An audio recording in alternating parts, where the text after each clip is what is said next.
오늘은 이제 형통에 대한 진짜 정의가 무언가, 이 말씀을 오늘 본문 말씀, 이미 여러분 잘 알고 있는 요셉에 대한 말씀이에요. 이 말씀을 가지고 함께 말씀을 나누겠습니다. 책 한 권 소개할게요. A.W. 토저라고 하는 분이 쓴 책인데, 이것이 성공이다 라고 하는 책입니다.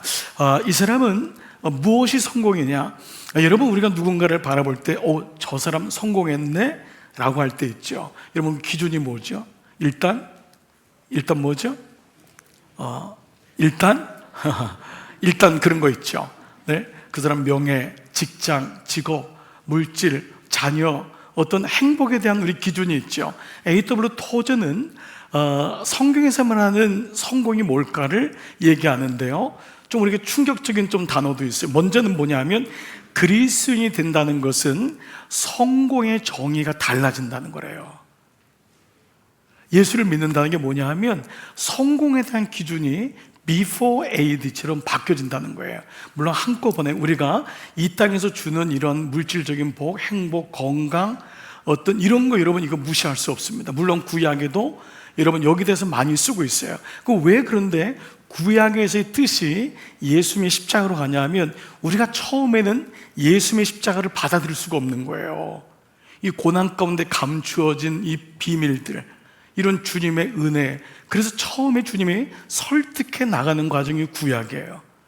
구약을 통해 복의 근원을 땅의 것으로 얘기해요. 기름진 것들, 떡반죽에 있는 것들, 자녀의 복, 건강의 복, 이것들을 말씀하세요. 서서히 이것을 선자들을 통해서 우리에게 말씀하시면서 가장 결정적인 복이 예수 그리스도 그분이고, 그분을 통한 믿음이라는 걸 이제 알려주는데, 우리가 예수를 믿기 때문에 믿을 때 오는 것이 성공에 대한 데피니션, 미닝이 바뀐다라는 거예요.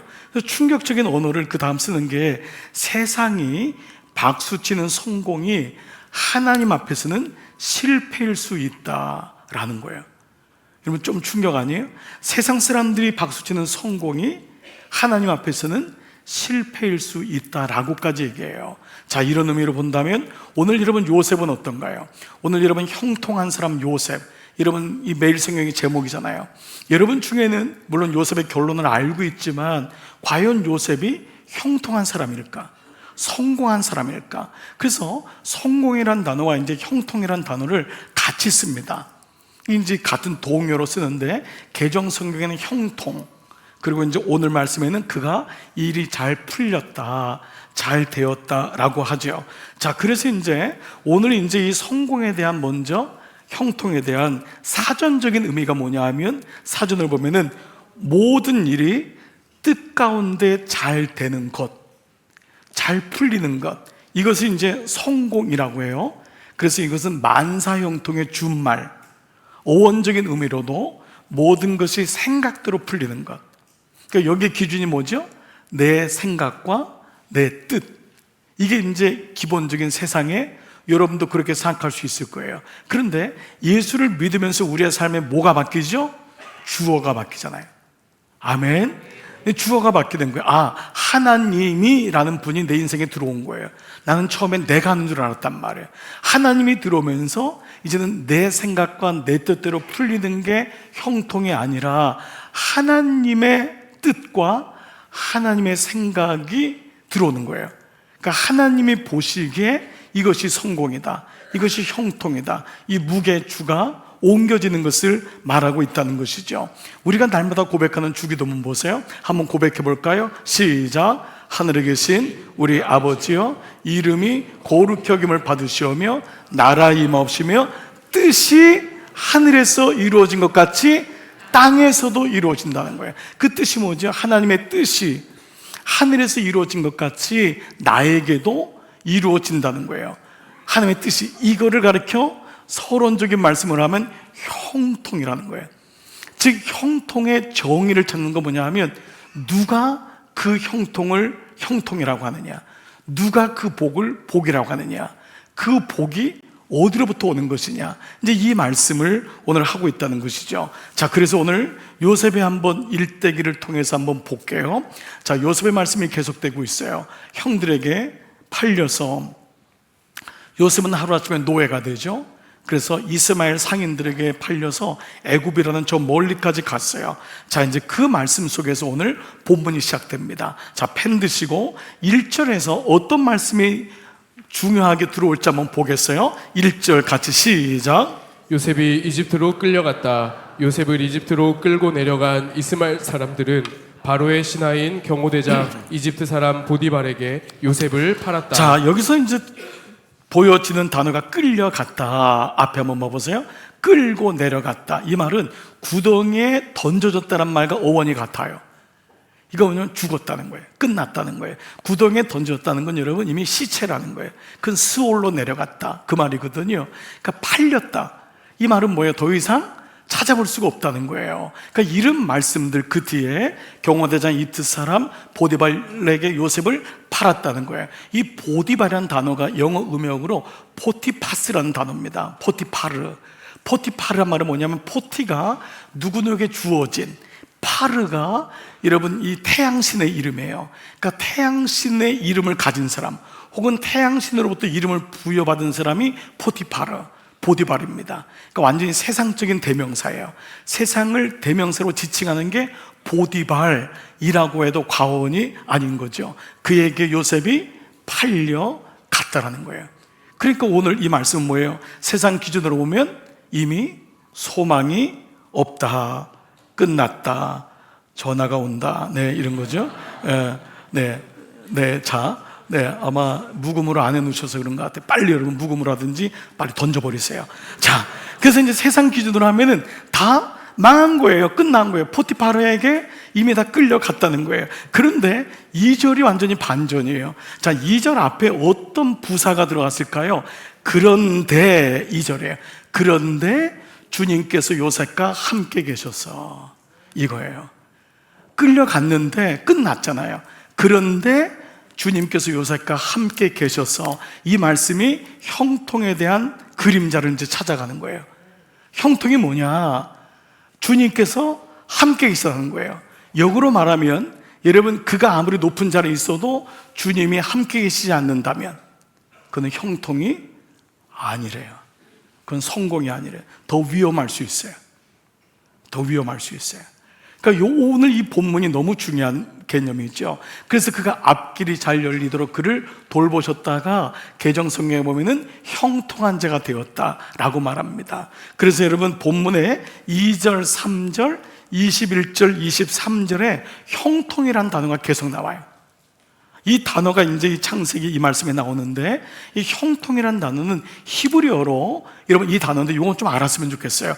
찰라흐라고 하는 단어예요. 이 찰라라고 하는 단어는 일반적인 성공이랑 달라요. 일반적인 성공은 뭐죠? 그 사람이 돈을 벌었대, 진급했대, 좋은 거죠. 자녀들이 좋은 대학에 갔대, 건강이 회복됐대, 다 좋은 거예요. 근데 이 찰나는 외형적인 것이나 어떤 결과론적인 것이 아니라 꼭 두 가지가 같이 따라와야 돼요. 첫 번째는 하나님의 임재예요. 두 번째는 하나님의 계획이에요. 그래서 하나님의 임재와 계획 가운데 진행되는 것을 성경은 형통이라고 해요. 그러니까 이 두 단어를 여러분들이 마음에 두고 요셉의 인생을 추적했으면 좋겠어요. 어찌 보면 보디발이 형통하죠. 바로가 형통한 사람이죠. 그런데 그들에게는 형통이라는 단어를 쓰지 않아요. 심지어는요, 요셉이 국무총리가 됐을 때 형통이라는 단어가 나오지 않아요.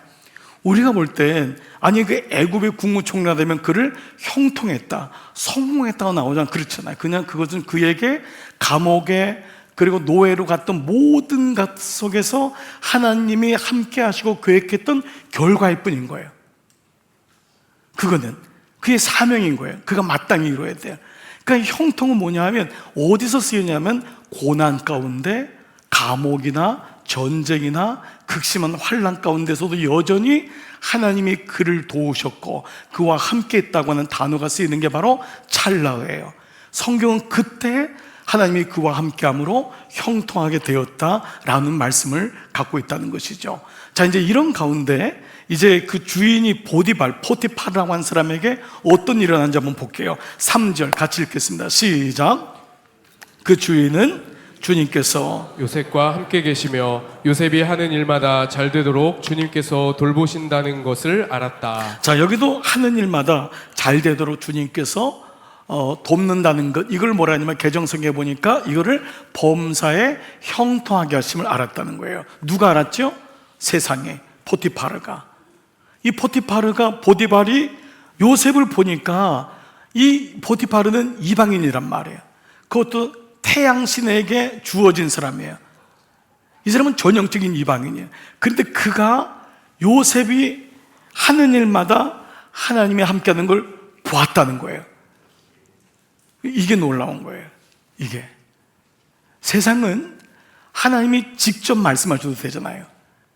하나님이 직접 번개도 치게 하고 지진도 나게 하고, 그런데 하나님이 꼭 하나님의 당신의 사람을 통해서 당신을 보여줘요. 참 이게 놀라워요. 한 가정이 구원을 받는 것은 한꺼번에 되질 않아요. 꼭 한 명이 들어와요. 한 명이. 그 가정에 한 명이 들어와서 그 한 명을 통해서 구원이 전해져요. 아멘 안 해도 그래요. 그래서 어느 집은 부모가 한 명이 아니면 아이가 한 명이 되거나, 아니면 며느리가 한 명이 되거나, 사위가 한 명이 되거나, 직장이 한꺼번에 신회가 조직되질 않아요. 그 한 명이 묵묵히 가면서 거기서 기도하고 말씀을 보는데 그 사람 한 명 때문에 복음이 들어와요. 한 나라도 마찬가지야. 보디발의 집에 요셉이 들어가면서 보디발이 놀란 거예요.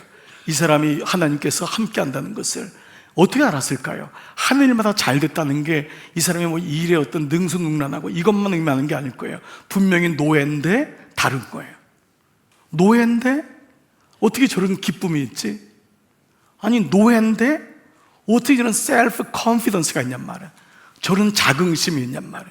저 안에 기쁨이 있냔 말이야. 노예인데, 노예는 인간이 아니에요. 완전 뭐 최악의 삶이잖아요. 그런데 자기에게 없는 것이 요셉에게 발견된 거예요.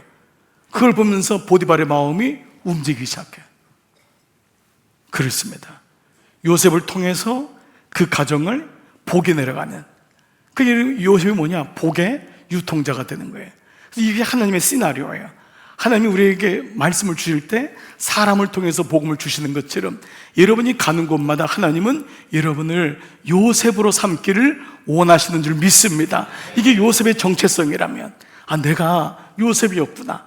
하나님 나를 통해서 복음이 흘러가기를 원하시는 거예요. 내가 입을 다물면 어떤 누구도 예수를 알 수 없어요. 내가 드러나지 않으면. 하나님은 부족하지만 너희에게 너는 소금이라고. 내가 언제 소금이에요? 너는 빛이라는 거예요. 이미 말씀하시는 거예요. 너는 빛이다. 빛이 될 것이다가 아니에요. 너는 빛이래요. 너는 소금이래요. 그러니까 이 말씀의 원리가 우리에게 정확하게 말씀하고 있어요. 자, 또 좀 더 보면은 5절 후반절 보니까 주님께서 내리시는 복이래요. 자, 복이 뭐냐면 주님께서 내리시는 복. 한번 비춰줘 보세요. 5절 후반절. 네, 주님께서, 그 다음 구절. 주님께서 내리시는 복이, 네, 이거예요. 주님께서. 이 복이 어떤 거냐면 주님이 주어예요. 주님이. 우리는 여러 가지로 이제 복에 대한 개념을 많이 생각할 수 있지만 오늘 이 말씀에서 주님이 내리시는 복이 모든 것에 미쳤다는 거예요. 그래서 하나님을 가리켜서 우리가 생사화복을 주장하시는 하나님이라고 우리가 고백하는 거예요. 여러분 기껏 무당한테 가봐도, 보살한테 가도 그 사람이 생사복을 주장하잖아요. 그냥 조금 뭐 이때 운이 트입니다. 우리가 그거 하나 드리려고 가는 거예요. 언제 결혼합니까? 언제 사업을 하면 됩니까? 그냥 그거 하나 드리려고 하는 게 세상의 복이에요. 근데 오늘 이 말씀 뭐죠? 주님께서 내리시는 복이, 그 복이 주님께로부터 온 줄 믿습니다. 이것이 생사복을 주장하시는 하나님에 대한 고백을 이 포티파르 세상이 하고 있어요. 자, 이제 이런 가운데 이렇게 요셉에게 하나님의 임재와 하나님의 계획에 대한 형통이 임하니까 어떤 일이 일어나죠? 세상이 요셉을 가만두지 않아요. 세상은 요셉 같은 사람을 놔두질 않아요. 하나님은 요셉을 세워요. 이게 구원의 역사예요. 하나님은 그때마다 요셉을 세워요. 부족하지만, 연약하지만, 요셉도 뭐 완벽한 사람이 아니죠. 예수님의 그림자지만 요셉을 세워서 요셉을 통해서 복음이 들어가게 하고 그 가정을 살려요. 그런데 반면 세상은, 마귀는 그 요셉을 계속 무너뜨려요. 그 요셉을 막아요. 왜냐하면 요셉이 언약의 통로이기 때문에 그래요.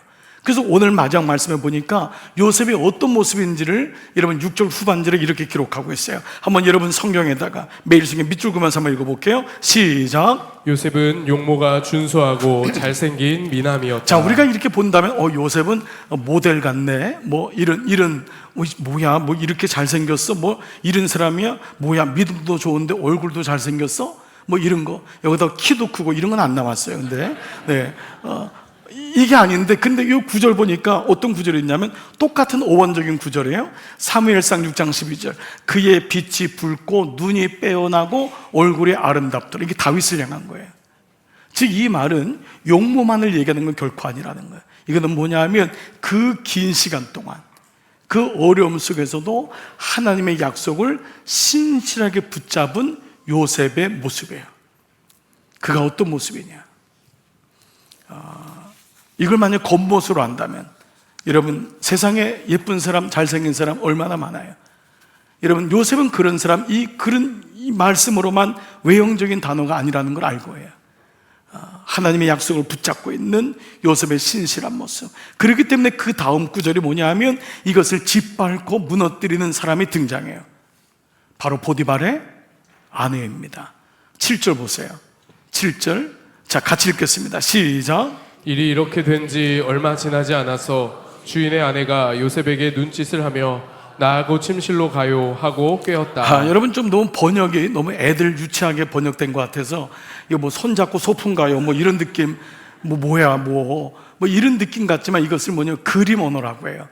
여러분이 개역 성경을 볼 때 왜 성경을 그렇게 오래 봤는데도 잘 기억이 안 나고 어렵다는 느낌을 계속 갖냐면 그림 언어가 아니기 때문에 그래요. 한자로 번역된 언어이기 때문에 이거는 의미 언어예요. 의미 언어는 목사가 풀어주지 않으면 몰라요. 그래서 아무리 성경을 보고 필사해도 모르는 건 계속 몰라요. 가장 좋은 언어가 뭐냐면 그림 언어예요. 그림 언어 뭐냐면 데리고 가는 게 보이잖아요. 요셉이 끌려가는 게 보이나요? 지금 유치하게 번역됐지만 그가 날마다 깨어서 요셉을 데리고 나의 침실로 가자라고 깨웠다는 거예요. 눈짓을 하며. 여러분 그가 윙크하는 게 보이나요? 이 그림이 보여지는 거예요. 이 그림이 보여지기 때문에 때로는 여러분이 개역 성경을 보다가 새 번역 보는 사람은 어느 말씀이 가벼운 것 같아요. 물론 그런 의미가 있어요. 그러나 성경은 가볍고 무겁고가 아니라 성경이 그림으로 그려지고 나레티브가 되어야 돼요. 내러티브. 그 말씀이 들려지면은 그 말씀이 잊혀지잖아요. 오래 가요. 그래서 여러분이 새 번역으로 읽는 것을 스토리로, 그리고 가장 원어적으로 잘 풀이한 거예요. 그러면 이 말씀에서 본다면은 여러분 이 보디발의 아내에 대한 이름이 나와요, 안 나와요?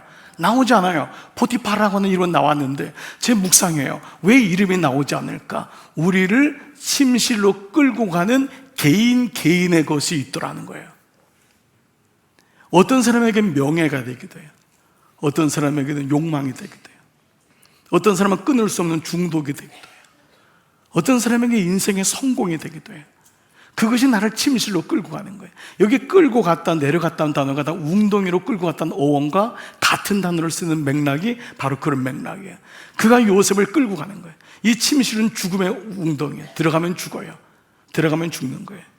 자, 근데 이때 요셉의 반응을 보세요. 9절 시작. 그런데 내가 어찌 이런 나쁜 일을 저질러서 하나님을 거역하는 죄를 지을 수 있겠습니까? 자, 첫 번째 한번 동그라미 쳐보세요. 밑줄. 어찌 이런 나쁜 일을. 여러분 이게 뭐죠? 침실로 가는 일을 뭐라고 했죠? 어찌 이런 나쁜 일을. 요셉에게 탁월함이 뭐냐 하면 요셉은 죄를 규정합니다. 정의하는 거예요. 모든 것은 디파인을 잘해야 돼요. 이것이 나쁘다 좋다를 분명히 가르쳐주지 않으면 중간에 애매하게 넘어갑니다. 아이에게 가장 좋은 부모는 아닌 것을 아닌 거라고 얘기해야 돼요. 그 중에 1순위 권위자가 아버지입니다. 근데 아버지들은 대부분 직장 다니기 때문에 아이들에게 내버려 둬요. 얘기를 안 합니다. 그러면 아이들은 잘 자라는 게 아니라 뭐가 법인지 뭐가 OX인지를 모를 때가 많아요. 그래서 OX가 분명해야 된다는 것은 이 본이 죄라고 요셉은 여겼던 거예요. 이거는 죄입니다. 규정이 된 거예요. 어찌 이 나쁜 일을, 왜 이게 어렵냐 하면 그 당시 이것은 죄가 아니에요. 관행이에요. 이것은 노예가 노예로부터 나올 수 있는 유일한 길이기도 해요. 그래서 여러분 영화의 장면 가운데 요셉이 이 여인의 그 유혹을 뿌리치고 나올 때 다 뭐라, 저 바보 같은 자식, 기회를 놓쳤네 라고 빈정됩니다. 그러니까 오늘 이 말씀을 통해 본다면 그는 죄가 아닌지 긴지를 규정하는 거예요. 이거 첫 번째입니다. 형통의 삶을 산다는 것은 형통이 자연스럽게 오는 것이 아니라 어느 순간 기준이 생기는 거예요. 예수님이 오니까 물론 처음부터 완벽한 기준은 없어요. 말씀이 들어오니까 말씀이 캐논, 자가 되는 것입니다. 기준이 되는 것이죠. 자, 두 번째는 하나님을 거역하는 죄래요. 하나님이 들어와요. 여러분, 죄는 당사자의 문제인 줄 알았어요. 그 사람하고 내가 짓는 죄예요. 겉으로 보면 여자하고 요셉이 짓는 죄예요. 근데 요셉은 여기다가 하나님을 데리고 들어와요. 이것이 개정성경에 뭐라고 나왔냐면 이렇게 나와 있어요. 그 다음 구절 한번 개정성경 볼게요. 어찌 큰 악을, 나쁜 일을, 큰 악을 행하여 하나님께 죄를 지으리까? 어떤 주석에 보니까 하나님을 아프게 하리까? 이거예요. 요셉은 죄의 문제를 하나님과의 관계를 갖는 거예요. 성령님이 그 안에서 마음을 주는 거예요. 그래서 우리가 예수님을 믿으면서 옛날에 그냥 모르고 지었던 죄가 이제는 양심에 꺼리끼는 게 되고 성령께서 마음에 근심하는 게 느껴지는 거예요. 우리가 어버이날일 때 우리가 이렇게 나이가 70이 80이 돼도 여전히 자녀잖아요. 우리가 자녀의 삶을 사는데 기준이 뭐냐면 엄마 마음을 아프게 한 겁니다. 엄마는 저렇게 고생하는데 나는 이렇게 살았구나. 아버지는 저렇게 열심히 일하는데 나는, 라는 것을 깨닫게 되는 게 부모와 자녀의 관계입니다. 자, 여러분, 이 말씀이 로마서에 어떤 말씀이 있냐면 8장 26절 이런 말씀이 있어요. 오직 성령께서 하시는 게 뭐냐면 말할 수 없는 탄식으로 우리를 위해서 간구한대요. 내가 울지를 못해요. 내가 죄를 져도 이게 죄인지 아닌지 잘 몰라요. 우리 그럴 때도 있잖아요. 그런데 성령께서 말할 수 없는 탄식으로 내 안에서 기도하는 거예요. 내 안에서 기도하는 거예요. 그 마음을 주시는 거예요. 이것이 성령과 동행하는, 성령이 내 안에 계시는 삶이잖아요. 요셉은 바로 이러한 것을 말하고 있어요. 자, 이것이 바로 요셉의 죄에 대한 센시티비티였어요. 감각, 영적인 민감함이라는 것이었죠. 자, 그러나 보세요. 이 여인, 이름도 알리지 않은 이 여인의 힘, 이름도 없다는 건 그만큼 보라이어트하다는 거죠. 얼마나 많은 유혹들이 있겠어요. 그 여인의 힘이 생각보다 강하고 집요합니다. 자, 10절 한번 볼게요. 다 같이 시작. 요셉이 이렇게 말하였는데도 주인의 아내는 날마다 끈질기게 요셉에게 요구해 왔다. 여러분, 동그라미를 어디 칠까요? 날마다 끈질기게. 성사학자들은 이 여인이 요셉을 얼마 동안 유혹했을까? 보통 5년 내지 7년이라고 얘기합니다. 요셉이 17살에 감옥에, 그 노예로 팔려가요. 30살에 바로 앞에 서요. 13년인데 감옥 생활을, 여기 이제 이 여자한테 모든 누명을 받고 감옥 들어가는 게 최소한 2년 내지 3년이거든요. 그러면 17살에서 13년에서 3년, 2년 빼면 10년인데 총무가 된 것, 가정 총무가 된 것을 3년이나 5년으로 잡아도 5년 동안을 괴롭힌 거예요. 5년 동안을. 이게 세상입니다. 언제까지? 요셉이 무너질 때까지, 요셉을 침실로 내려갈 때까지 이게 영적 전쟁이에요. 그러니까 이게 어찌 보면 요셉의 이런 어떤 그 전이, 요셉의 인생의 여정은 성도의 여정이랑 같아요. 믿음을 가지고 산다는 건 때로 이렇게 고통스러운 거예요. 계속 유혹이 한 번 끝나면 또 다른 유혹이 올 때가 많아요. 특별히 우리 직장 생활 한다는 거, 이런 게 보통 일이 아니에요.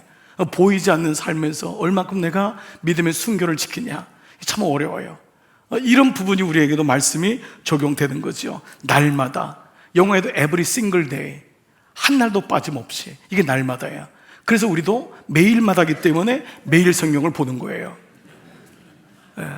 웃지도 않으셔요. 매일마다 유혹이기 때문에 우리도 매일마다 말씀을 보지 않으면 안 돼요. 우유도 매일 우유를 먹고, 매일마다 하지 않으면 안 돼. 말씀은 일주일에 한 번, 이틀에 한 번. 여러분, 식사를 매일마다 하죠. 그것도 하루에 2끼, 3끼씩 하죠. 그래야지만 육체가 보존되는 것과 똑같이 말씀을 매일마다 먹지 않으면 얼마든지 유혹에서 우리는 넘어질 수 있는 가능성이 많아요. 그래서 사실은 내가 말씀을 보는 것 같은데 말씀이 나를 지키는 거예요. 참 이게 놀라운 거예요. 자, 그런데 여러분, 요셉의 방책이 뭘까요? 요셉의 지혜를 한번 읽어보겠습니다. 10절 후반절 시작. 요셉은 그 여인과 함께 침실로 가지도 않았을 뿐 아니라 아예 그 여인과 함께 있지도 않았다. 아마 여러분 중에는 동그라미 아예 영어로 even, 심지어는 침실로 가지 않는 것만이 아니라 심지어 여인이 오면 도망가는 거예요. 함께 있지 않는 거예요. 같은 공간에 있죠. 오면은 그냥 도망가. 여러분, 이건 엄청난 지혜예요. 이건 아주 처음부터 화근을 차단하겠다고 하는 의지적 결단이에요. 만약에 요셉이 계속 그 자리에 있으면서 아줌마 왜 이래요? 아줌마 왜 이래? 이렇게 좀 말로 해봅시다. 우리 피차간에 알고 지냈는데 이렇게 남편 있는 분이 이러면 아니 대화요. 이러면서 얘기를 하면서 밀고 댕기고, 여러분 이건 아니죠, 그렇죠? 요셉이 너무 지혜로운 거예요. 사실 혈기가 가장 있을 20대인데 그는 그 자리에 있지도 않는 거예요. 의지적인 결단이에요. 그런데 여러분 놀랍게 아까 말씀드린 형통이라고 하는 찰나으라는 단어가 지혜 있게 행하다라고 번역된 곳이 있어요. 바로 다윗이에요. 한번 볼게요. 사무엘상 18장 14절. 다윗이 그의 모든 일을 지혜롭게 행하니라. 이게 찰나으예요. 그러니까 찰나으는 어떤 거냐면 매 순간에 직면했을 때 하나님의 지혜를 구하는 거예요. 주님, 제가 이럴 때는 어떻게 하면 좋습니까? 제가 원하지 않게 술자리에 갔어요. 주님, 어떻게 하면 좋죠? 저 원하지 않는 자리에서 어떤 것을 받았어요. 어떻게 하면 좋죠? 우리가 완벽하게 이룰 수는 없어요. 그러나 그때마다 지혜를 구하는 거예요. 근데 원래 이 오순이 여호와께서와 함께 하심으로 해요. 여호와께서와 함께 하심으로 그가 모든 일을 지혜롭게 행했다예요. 그러니까 하나님이 함께 계실 때 우리에게 오는 놀라운 은혜가 뭐냐면 지혜가 생기는 거예요. 하나님을 한 번 더 부르는 거예요. 하나님, 이럴 때는 어떻게 하면 좋죠? 내가 이 아이를 어떻게 양육하면 좋죠? 매 순간마다 주님께 지혜를 구하는 거예요. 이게 찰나예요. 자, 그리고 이 지혜의 힘은 아까 말씀드린 말할 수 없는 성령께서 탄식으로 우리를 향해서 말씀하기 때문에 성령님께 민가하는 거예요. 이걸 갈라디아서 5장 16절에 내가 이르노니 너희는 성령을 따라 행하라. 성령과 동행하는 거예요. 성령님, 굿모닝 홀리 스피릿, 성령님 도와주세요. 성령님 인도해 주세요. 그럴 때 우리는 육체의 욕심을 이루지 않을 수 있는 거예요. 의지적으로는 안 돼요. 아니 5년을 7년을 다가오는데 이걸 의지로 어떻게 이겼어요? 이건 뭐냐면 요셉이 그만큼 하나님이 함께 하셨지만 그 하나님과 동행했다는 것을 말씀하고 있어요. 자, 하지만 이 여인의 계획은 여기서 멈추질 않아요. 수포로 돌아가자 증거물로 요셉의 옷을 담보물로 잡습니다. 그리고 자기의 남편 보디발에게 모든 거짓을 다 뒤집어 이 요셉에게 씌워서 모함을 하죠. 자, 그랬을 때 이 보디발이 반응을 한번 보세요. 이거 아주 흥미로운 반응이에요. 19절 시작. 주인은 자기 아내에게서 당신의 종이 나에게 이 같은 행패를 부렸어요 하는 말을 듣고서 어떻게 했죠? 화가 치밀러 올랐어요. 그런데 이게 왜 흥미롭냐면 원어에도 이 화가 치밀은 대상이 누군지를 나오지 않는다는 거예요. 자, 여러분 같으면 이 보디발이 누구를 향해서 화가 치밀어 올랐을 것 같으세요? 우리가 기본적으로 누구죠? 노예인 요셉이잖아요. 이 같은 행패를 부렸다고 하니까. 그런데 여기다 여운을 남기는 거예요. 이미 요셉은 보디발의 마음을 얻었어요. 보디발은 이 사람이 하나님께서 함께하는 걸 이미 알고 있는 거예요. 그래서 요셉이 하는 일마다 잘 돼요. 이미 그걸 경험하고 있는 거예요. 그러면 이 화가 치밀어 올랐다는 대상은 누굴까요? 아내일 가능성이 많다 라는 거죠. 그래서 어느 영화에 보니까요, 정말 이 아내가 막 다 뒤집어 씌우니까 요셉은 예수님처럼 말을 안 해요. 다 고지 듣고 있어요. 이제는 죽은 거예요. 노예인데 주인 마님을 건드렸다면은 그거는 그냥 옥에 가는 게 아니라 죽어야 돼요. 그런데 이 보디발이 죽이지 않고 뭐죠? 옥에 가둬요. 그것도 자기 집안에 있는 옥에 가둬요. 자기 집안에. 그러니까 신하들이 놀랬을 거예요. 근데 그 순간 영화의 한 장면이에요. 자기 아내를 바라보면서 나쁜 것 딱 이러더라고요. 그 한 장면이 오랫동안 기억에 남아요. 그림 언어기 때문에요. 그림 언어. 그리고 오늘 이 말씀을 통해 본다면은 요셉이 이렇게 결국은 감옥에 가요. 그러니까 우리는 또 한 번 낭심하는 거예요. 뭐야, 하나님의 은혜로 형통함 받았다며, 가정총무가 됐으면 거기서 또 좋은 일이 있어야 되잖아. 근데 결국 이런 또 사단이 일어나네라고 하는 거예요. 자, 그러나 20절이 또 우리에게 말씀하고 있어요. 요셉이 감옥에 갇혔으나예요. 갇혔으나. 그 다음이 뭐예요? 주님께서 그와 함께 계셨다는 거예요. 이거예요. 물론 이 의미를 깊이 이해하는 건 어려워요. 우리 모두 고난이 오면 때로 하나님 보이질 않아요. 근데 중요한 건 주어가 주님이에요. 요셉이 주님을 붙잡은 것보다 주님이 요셉과 함께 했다는 거예요. 이거를 내가 인지하느냐 못하느냐가 믿음의 정도예요. 아이가 성숙하다는 건 뭐냐면 부모가 없어도 엄마 아빠 나와 있어, 나하고 함께, 이거를 깨닫는 거잖아요. 그게 어느 날 자립하고 독립하는 거예요. 아이가 어른이 되는 거예요. 근데 아이가 부모가 없으면은 못 깨닫잖아요. 없는 것처럼. 그 오늘 이 말씀 뭐냐면 이미 주님이 그와 요셉과 함께 했던 거예요. 그리고 요셉은 이것을 신뢰한 거예요. 믿은 거예요. 이 두 가지가 콜라보레이트가 되는 거예요. 고난이 오면 누구든지 주님이 안 보여요. 그 순간 낙심해요. 그 순간 절망이 온다고요. 그러나 그 순간에 내가 스위치를 올려야 될 게 있어요. 그래도 주님은 나와 함께 계신다라는 거예요.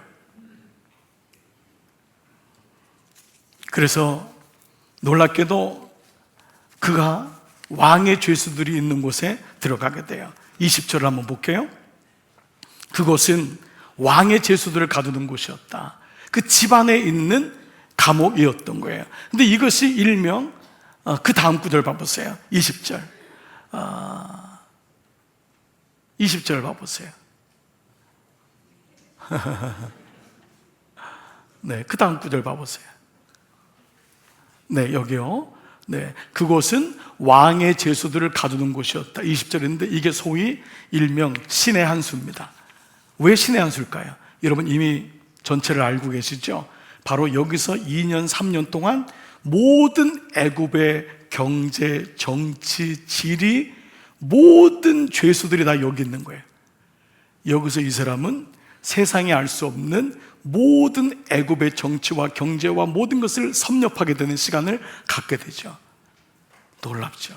그래서 형통이라고 하는 찰나는 하나님의 임재와 우리가 지금은 보이지 않지만 하나님의 계획, 이런 두 단어가 같이 가는 것입니다. 결론적인 말씀 내려볼게요.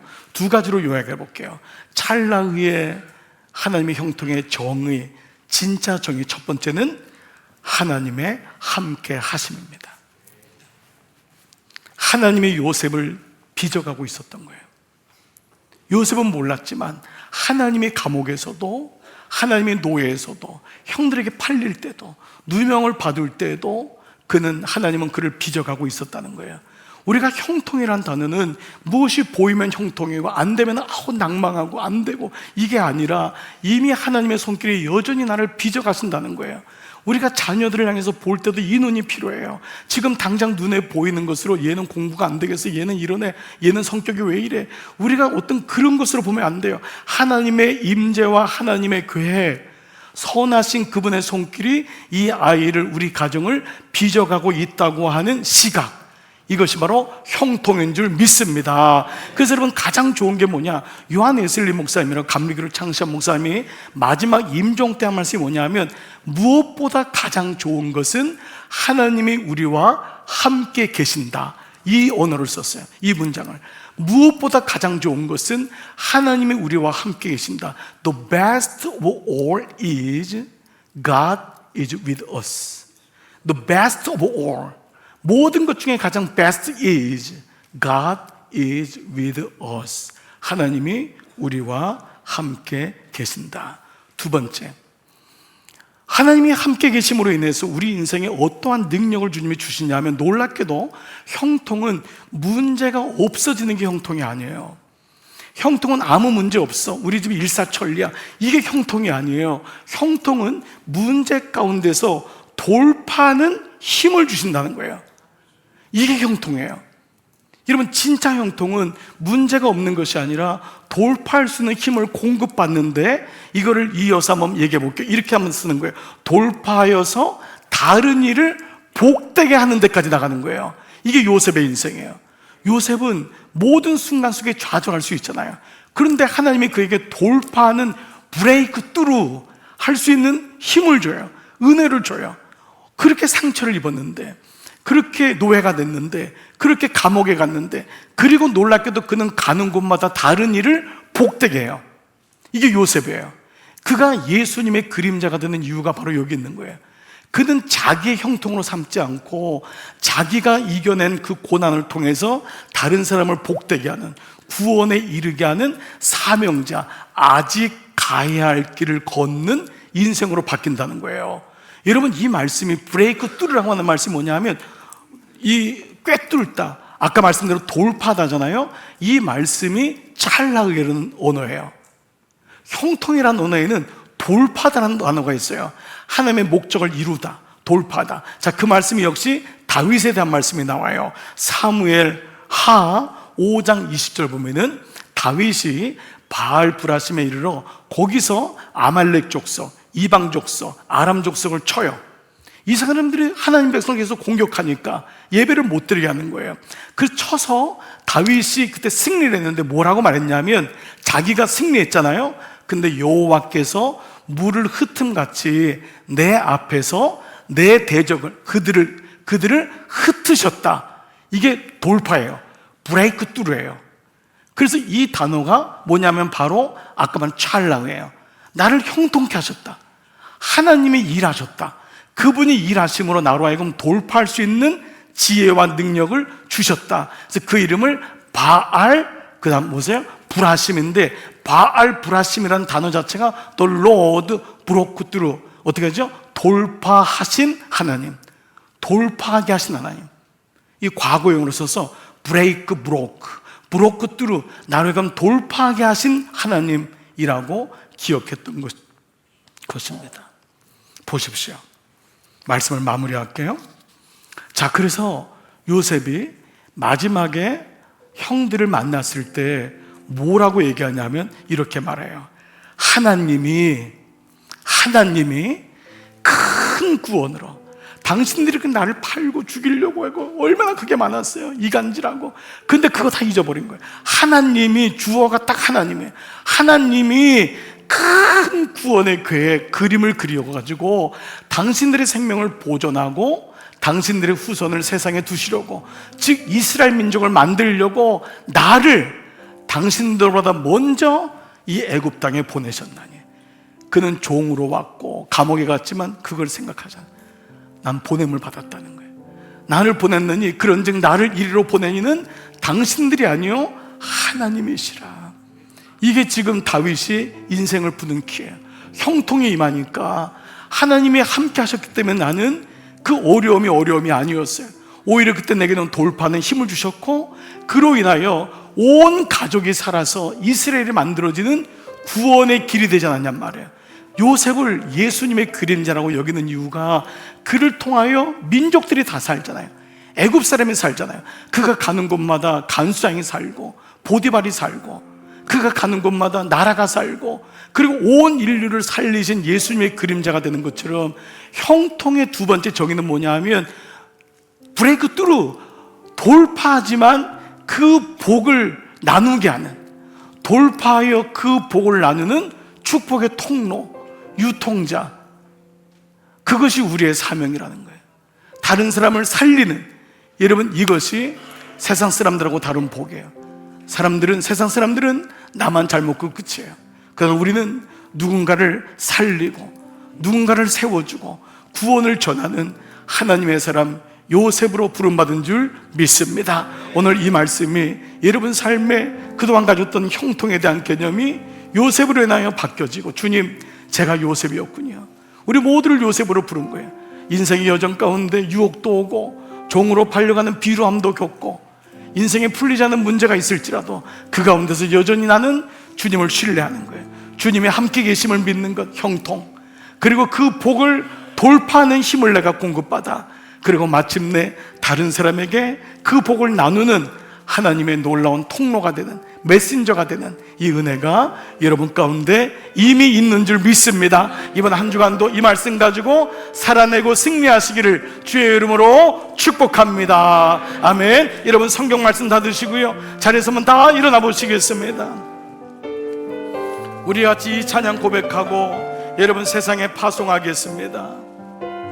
날이 저물어 갈 때, 날이 저물어 갈 때, 빈들에서 걸을 때 그때가 이때가 찰나의 하나님이 함께 계시는 때입니다. 내 힘으로 안 될 때 빈손으로 걸을 때 내가 고백해 주님이 하셨습니다. 주님이 준비하십니다. 우리 모인 이곳에 주님 함께 계시 이게 찰나의 형통입니다. 하나님 은혜 내가 가진 오병이어가 5,000명을 먹이고 사람들을 살리는 데까지 가는 것 이것이 형통입니다. 모두 고백해 여호와 일해 우리 같이 고백합시다. 주가 일하시네 주가 일하시네 주가 일하시네 주께 요셉처럼 하나님 정직한 마음과 신실한 마음으로 주님께 나가는 자에게 일하시네 주가 일하시네 신뢰하며 걷는 자에게 우리 한번 가능하다면 두 손을 높이 들고 주가 일하시네 주가 주님이 돌파하게 하십니다. 주님이 돌파하게 하세요. 는 자에게 주가 일하시네 주가 일하시네 신뢰하며 걷는 자에게 사랑하는 여러분 이 시간 기도의 제목을 드릴게요. 여러분 어떤 게 형통이라고 생각했었어요? 오늘 가장 놀라운 형통은 주님이 나와 함께 하시는 것인 줄 믿습니다. 그때 내 안에 놀랍게 믿음이 생겨요. 주님이 나와 함께 하세요. 나는 주님을 때로 붙잡지 못했는데 그때 주님이 나에게 돌파할 수 있고 견딜 수 있는 힘도 주세요. 그리고 여러분의 모습을 통하여 여러분의 자녀들의 여러분의 가족들이 일어나게 하시고 여러분이 그 놀라운 형통을 전하는 자까지 하나님 이루시기를 원하세요. 아버지 내가 아무리 어렵고 힘들어도 유혹이 여러 가지로 수만 가지로 와도 내가 주님 오늘 요셉의 말씀이 나에게 다시 고백되고 나에게 읽혀지게 하시고 적용되게 하여 주시옵소서. 여러분 이 말씀 가지고 한번 고백하며 기도하며 한번 나가볼게요. 여러분 함께 입술로 고백해 봅시다. 같이 기도합시다. 살아계신 아버지 감사합니다. 오늘 요셉의 말씀이 내 말씀입니다. 요셉이 너무도 어렵고 힘들 때마다 요셉은 몰랐는데 하나님이 요셉과 함께 계셨어요. 그를 형통함이라고 했습니다. 요셉이 인지하든 못하든 하나님은 그와 함께 하셨고 요셉도 반응했어요.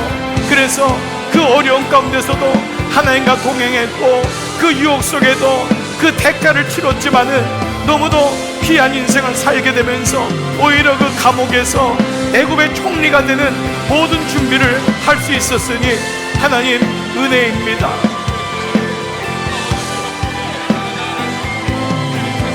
아버지 오늘 예배를 드리는 종들을 축복해 주세요. 종들의 삶에 어려운 일이 있습니까? 낭망스러운 일이 있습니까? 주님 오늘 이 말씀이 들려지게 하시고 오늘 난 정말 형통한 사람이에요. 주님이 나와 함께 하시니까 나는 주님의 아들이에요. 주님의 딸이에요. 나는 형통한 자예요. 아버지 지혜 주심을 감사합니다. 은혜 주심을 감사합니다. 믿음으로 끝까지 완주하고 승리하여 주님이 일하시는 걸 경험하게 하시고 아버지 브레이크 뚜루 하는 돌파하는 그래서 놀랍게 복을 전하고 구원을 전하는 그런 복의 유통자 복의 근원이 될 수 있도록 축복하여 주옵소서. 주님 감사합니다. 주님 감사합니다. 주가 일하시네.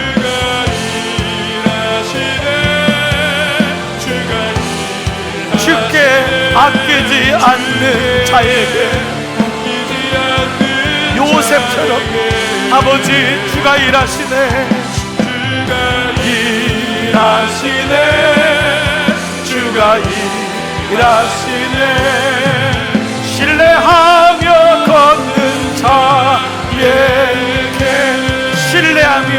걷는 자에게, 신뢰하며 걷는 자에게, 신뢰하며 걷는 자에게. 하나님, 오늘 하나님이 함께 하셨다고, 어떤 순간부터 어떤 역경에서도 어떤 처지에서도 주님이 함께 하셨다는 것을 요셉은 알게 되었고, 그 요셉은 그로 인하여 돌파하는 힘을, 내 안에 그 은혜가 있다는 것을 알았고, 그 은혜로 살아낼 때 놀랍게도 복의 유통자가 되고 통로자가 되고, 그 복을 나누는, 형통을 나누는 인생으로까지 주님 인도해 주심을 보았습니다. 아버지, 오늘 예배드리는 삼부 예배 나온 귀한 종들을 축복하여 주시옵소서. 우리 모두가 형통한 자임을, 왜요? 나는 하나님의 아들이거든요, 난 주님의 딸이거든요. 이미 형통이 내 안에 있음을 기억하고, 주님이 나와 함께함을 기억하고, 어느 순간이든지 주님 신뢰하고 주님께 여쭤보고 주님께 물어보며 주어진 인생길 우리 묵묵히 끝까지 완주하는 또 다른 7년으로 축복하여 주시옵소서. 이제 종들을 세상에 파송합니다. 하나님, 요셉임을 꼭 기억하고 이번 한 주간도 끝까지 승리하는 놀라운 은혜가 있음을 간절히 바라옵고, 이제는 성부와 성자와 성령의 은총이 머릿속의 모든 예배자 위에 이제로부터 영원토록 함께 하시기를 간절히 축원하옵나이다. 아멘.